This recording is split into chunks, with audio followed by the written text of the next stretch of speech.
For some people, high school may be the best 4 years of their lives. They may be really popular, or they may excel at sports or academics. They may even get a little wild and party on the weekends. It can be a time of new experiences, taking leaps towards independence and first love. But for others, high school is a living hell. They may be bullied really heavily. They may be going through the public humiliation of experiencing acne or voice changes from the lingering effects of puberty. They may get rejected by girls or boys that they're into. They may struggle to keep up in class between juggling multiple classes worth of tests and papers and assignments. Or they may be dealing with all of the above in addition to psychosis.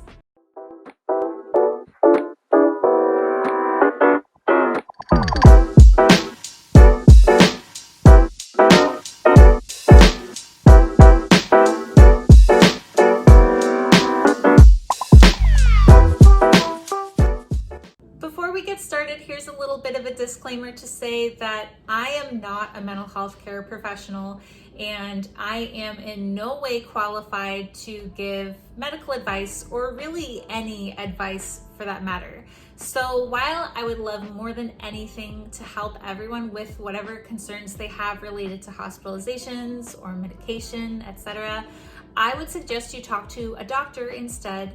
Who I am is just a person who's lived with mental illness, who's been through the ringer and has come out the other side. So I'm really just here to share with you the lessons that I've gleaned along the way, having recovered and gone through years of psychosis. Also, I'd like to give you a bit of a trigger warning to say that psychosis is a sensitive subject by its very nature. It's a pretty gritty condition, so a lot of times I will be talking about things that may be upsetting to hear, and if you are at all upset or triggered by anything I say in this video, you are more than welcome to leave. In this video specifically, I will be mentioning substance use as well as gore, so if that's not your cup of tea, you are more than welcome to leave.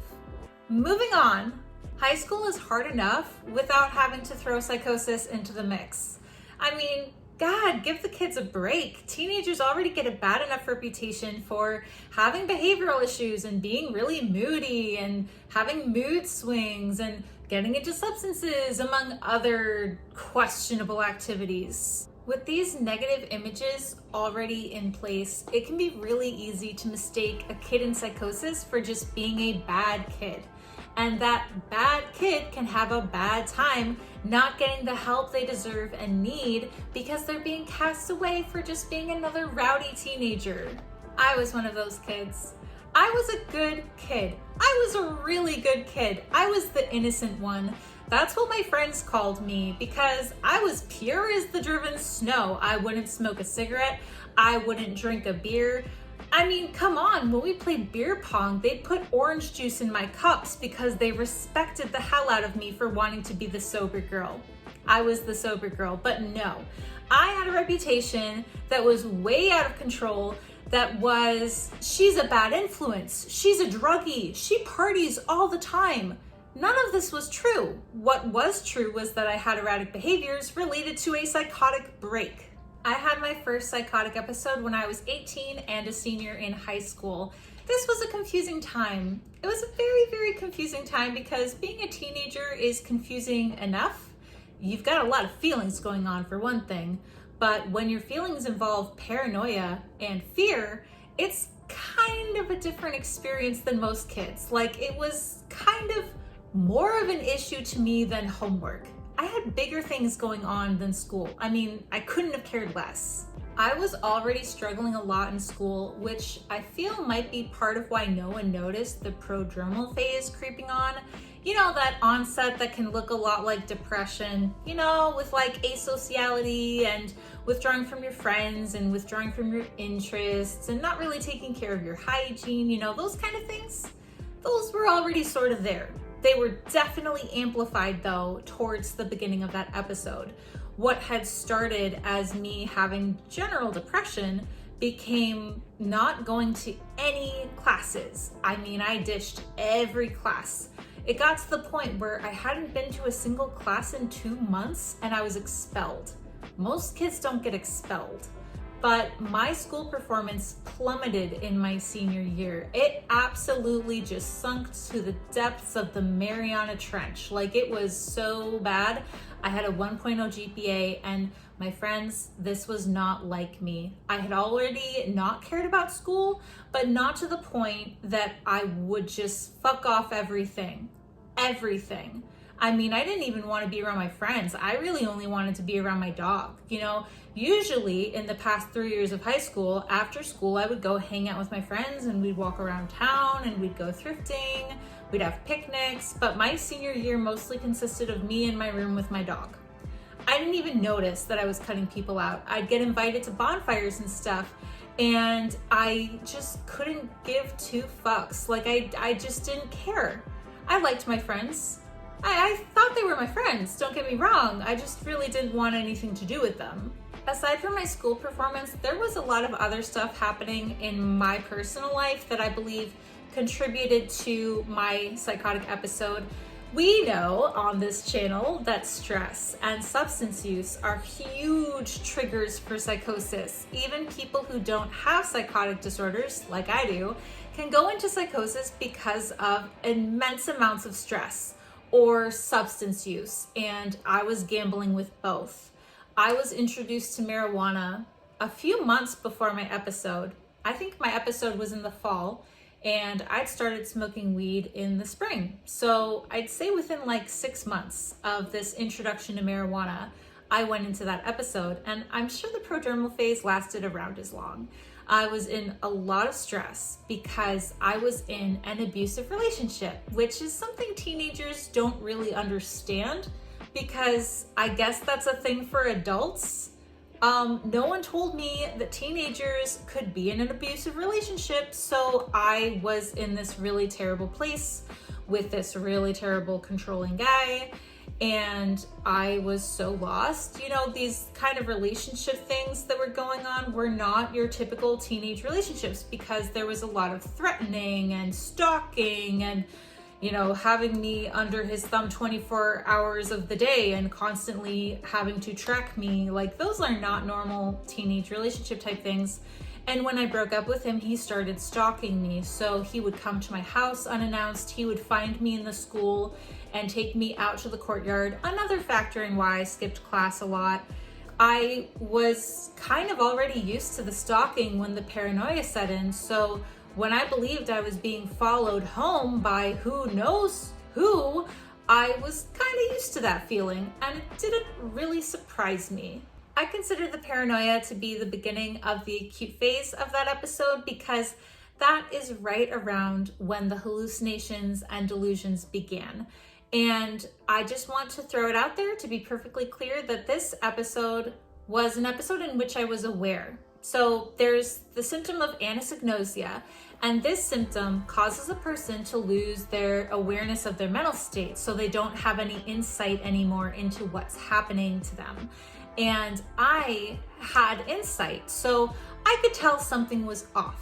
I didn't know what it was. I didn't know what psychosis was. I didn't know what delusions were. I only knew about hallucinations because of LSD. So, well, this was new territory for me. I didn't know how to cope with it. The paranoia, again, was not too unfamiliar because I was already afraid of my ex. But when I started taking really weird routes home and going out of my way to take a longer time to get there, and turning around thinking that cars were following me and being certain that they just pulled over really quick and parked their car, that was, I think, when I thought I might be a little neurotic, like I'm a little bit off. When I started hearing voices of my friends talking in my bedroom, I was like, yeah, that's unmistakable. I tried to close my eyes, couldn't see them, but I could hear them as if they were there, and I'd think, well, that's not right. My friends wouldn't be in my bedroom. I'm alone. Open my eyes, see absolutely no one, and be like, yeah, no one's here. Why am I hearing this?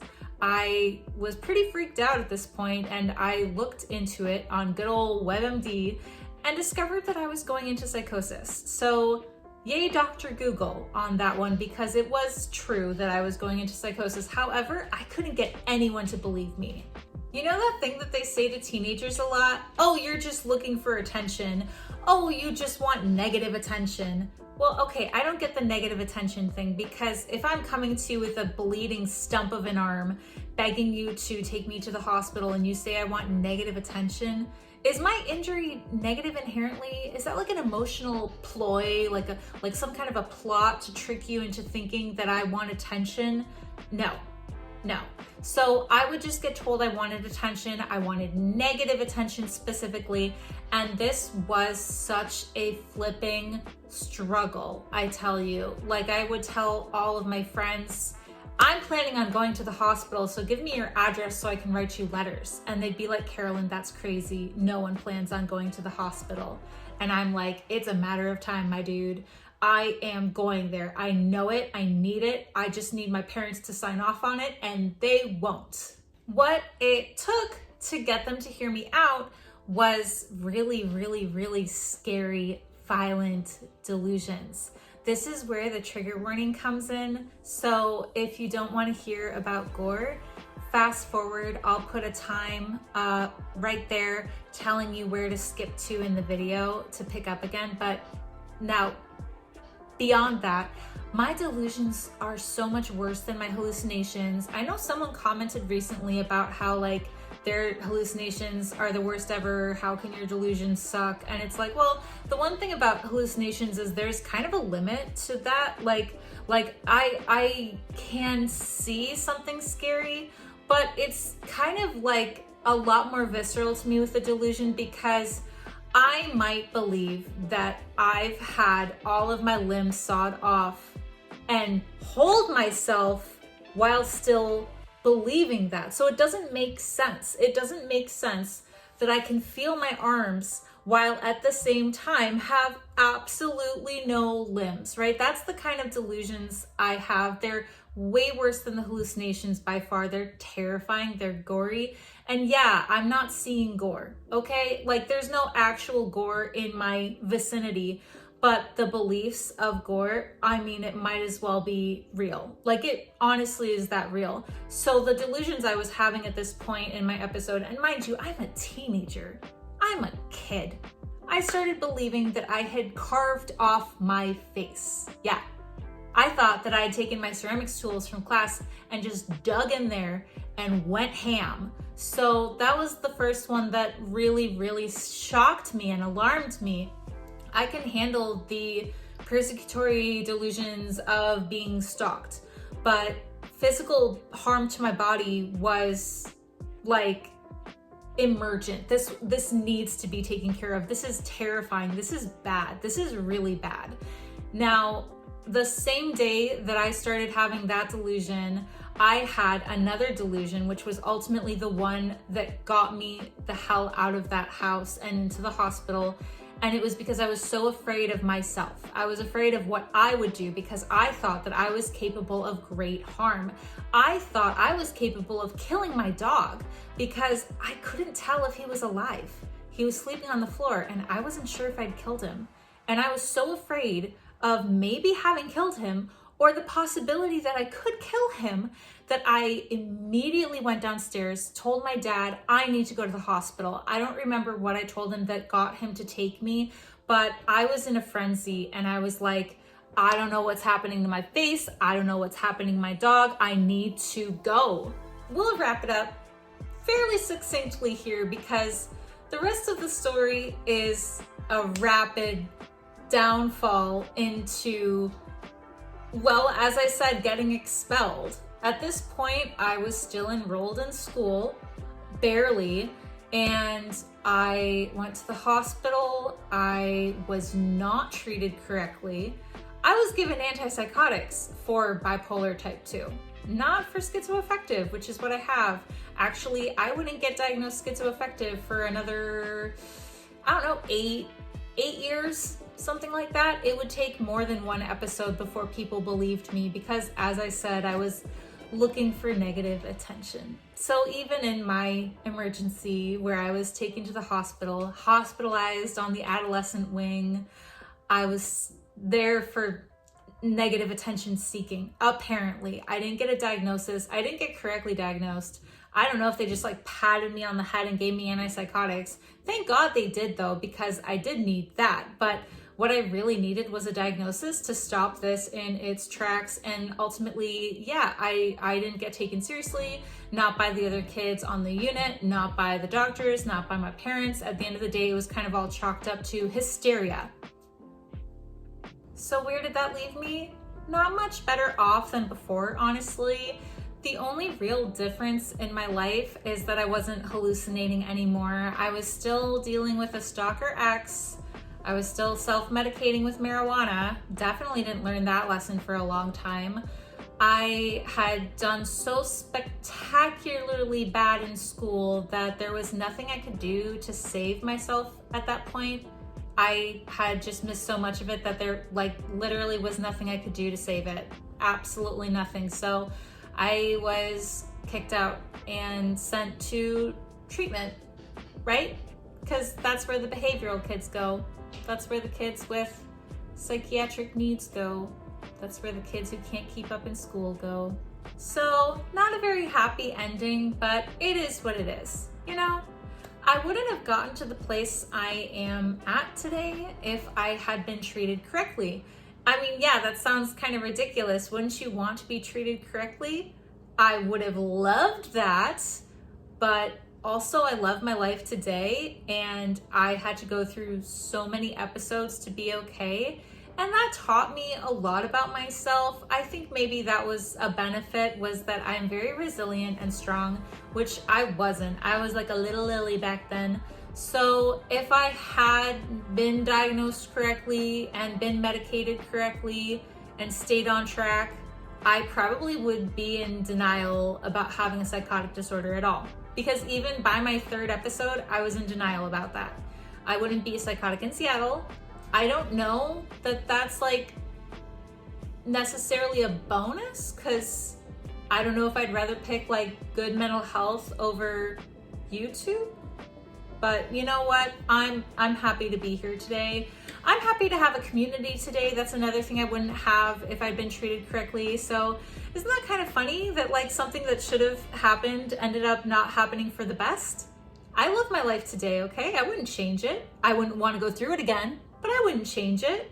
So yeah, that was my first experience with psychosis. That's what it was like for me, struggling with psychosis as a teenager. A lot of people go through psychosis very young. It's not uncommon.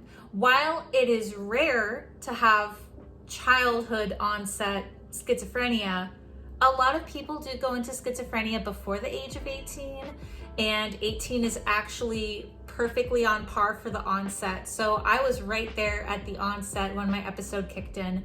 It's not unusual that you could be in high school and be hallucinating. I'm not the only one. So I hope that reached out to someone out there, like maybe you yourself are in high school and struggle with this, in which case you're not alone. I know it is so hard. It is really hard, but you are so seen, okay? I absolutely see you. I know what it's like, and I hope you get all the help you deserve. Anyway, that's all I have for you today. Thank you so much for watching this video. I truly appreciate it. I love taking suggestions for future videos, so although this was a subject that I picked myself, I am super open to whatever you have in mind. So if you have any ideas for a future video, please let me know in the comments below. And while you're at it, let me know what you think of this video. Give me a like and subscribe, yada, yada, yada.